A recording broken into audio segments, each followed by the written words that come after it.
Je veux dire, pour comprendre ce que c'est la France, c'est pas chez Besancenot que je vais aller, ou à l'UMP ou au PS, qui sont des gestionnaires de l'espace français qui est un simple marché finalement pour eux, et je ne les ai jamais entendus parler de la France avec une démarche avec un sentiment charnel.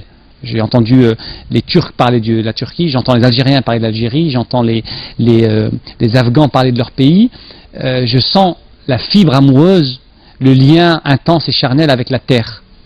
Lorsque j'entends la plupart des élites politiques de ce pays, ça a complètement disparu. On dirait aujourd'hui que pour faire partie du gouvernement français, il faut ne pas être né en France, il faut afficher sa détestation de la France. On peut citer la ministre de l'écologie, là, son mari, oui. Ouais, elle et son mari, enfin je veux dire, voilà. La France forte, c'est un bon slogan ? Alors à mon sens non, moi je me fiche pas mal de la France effectivement, et qu'elle soit forte pour moi c'est pas mon sujet. Ah, tu t'en fiches toi qu'elle soit forte? Mais c'est un hasard bien, historique, l'état des frontières à l'heure actuelle, le fait que moi je sois né en France, je me sens pas plus fier d'être français que d'être grec ou sénégalais. Enfin franchement, c'est quoi cette histoire d'avoir les deux pieds dans la bouse et de bander ses muscles là pour faire croire qu'on est des costauds? On est un petit pays. L'islam était présent avant la chrétienté, le judaïsme était présent partout, bien avant que la chrétienté soit là. Puis il y a l'héritage celte, romain, il y en a beaucoup qui vous diraient, mais attendez, c'est d'abord l'héritage chrétien aujourd'hui. Non. Il est majoritaire, largement, bien sûr. Un héritage, ça ne peut pas être majoritaire. Un héritage, c'est une trace historique. Il y a eu des traces historiques successives. Encore une fois, dans certaines régions de France, l'islam est là avant la chrétienté. Partout en France, le judaïsme est là avant la chrétienté. Attali a quand même été capable de déclarer dans une émission que l'islam était présent en France avant la chrétienté. Quand même balèze quand on connaît les dates du baptême de Clovis et la date de naissance du prophète. C'est-à-dire qu'ils sont capables maintenant de dire n'importe quoi. Ça a aussi contribué, ce livre, à décrédibiliser en France d'abord l'idée de la nation en général et l'idée simplement de la France. Ça a contribué à accroître en France la détestation de la France. Attendez, alors d'abord je suis pour décrédibiliser un peu l'idée de nation. Alors ça, franchement, je trouve que cette idée a fait tant de mal, qu'elle a nourri tant de guerres, qu'elle a alimenté tant de haine, ce fétiche national, cette façon que les gens ont de se mettre depuis des siècles au garde à vous derrière le drapeau, cette façon qu'on a de leur faire n'importe quoi, de les envoyer aux pires boucheries au nom du nationalisme, fait que si on peut en effet réduire un peu le caquet aux coqs gaulois et aux coqs nationaux en général, ça me paraît être assez salubre. Ça saurait si c'était les Français qui gouvernaient la France. Moi je peux te dire un truc. C'est à cause de Français comme vous qui a eu les scores de dimanche dernier que la France est en train de sombrer. Et vous êtes à la merci d'une élite qui va vous descendre jusqu'à plus bas que terre et vous rendre esclaves. Et c'est là que j'ai plus de respect pour les gens du Front National qui sont nationalistes et qui défendent leur France. 18% pour le Front National, 1 ou 2% pour l'autre là, pour Dupont-Aignan, qui est contre l'Europe, contre les banques. C'est ça la France?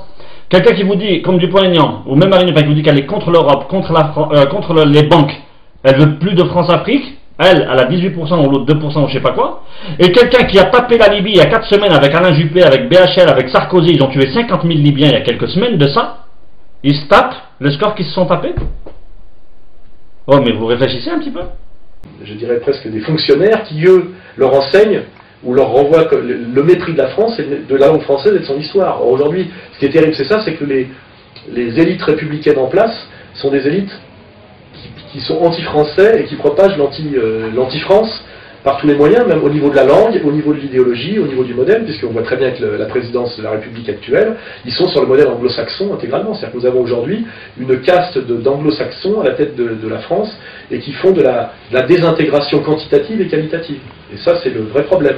C'est-à-dire que pour que l'assimilation fonctionne, il y a un problème quantitatif, c'est arrêter l'immigration de masse, et deux, un problème qualitatif, c'est effectivement renvoyer une image d'amour de la France par les Français à ceux qui arrivent et qui seraient d'accord pour l'aimer, mais à qui on l'interdit. Or, depuis 30 ans, on enseigne aux gens qui arrivent sur notre territoire, qui souvent sont des francophones et des francophiles relatifs, on leur enseigne la haine de la France. Ce qui donne à la fin la Marseillaise sifflée au Stade de France. Il n'y a pas à s'étonner que ces gens-là sifflent la Marseillaise.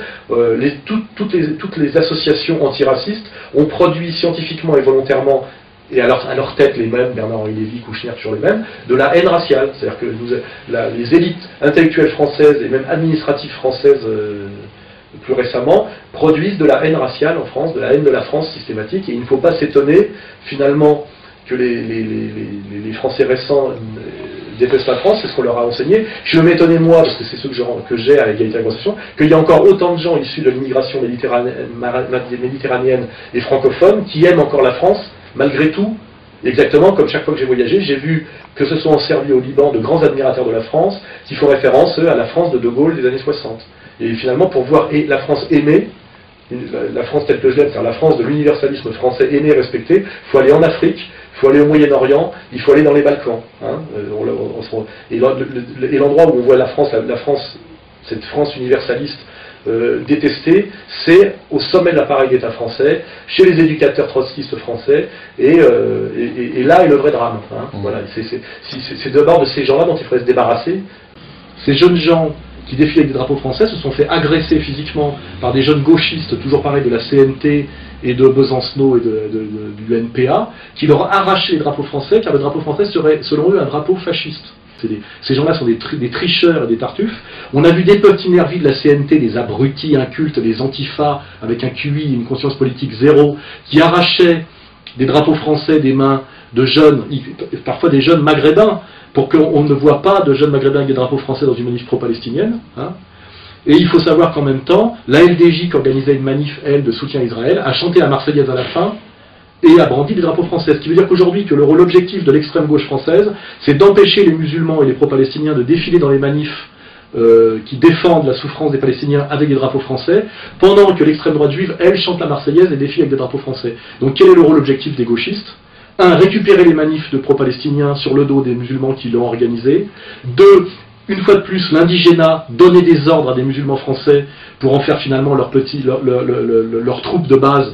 Mais dans les médias, on n'a vu que Besancenot et Mélenchon qui en plus leur a craché à la gueule. Et 3. Empêcher ces jeunes musulmans de défiler avec des drapeaux français pour que les Français ne voient que des drapeaux turcs ou des drapeaux du Maghreb ou des drapeaux du Hezbollah et se disent qu'est-ce que c'est que ces musulmans anti-français qui importent un conflit étrangers en France et qui apportent de la tension. Donc il faut bien savoir aujourd'hui que si les jeunes musulmans ne peuvent pas défiler avec des drapeaux français et si on ne voit pas de drapeaux français dans les reportages télévisés, c'est à cause de l'action perfide, négative des gauchistes dont aujourd'hui c'est strictement la fonction. La fonction des gauchistes aujourd'hui dans les manifs, c'est d'empêcher les musulmans de défiler avec des drapeaux français.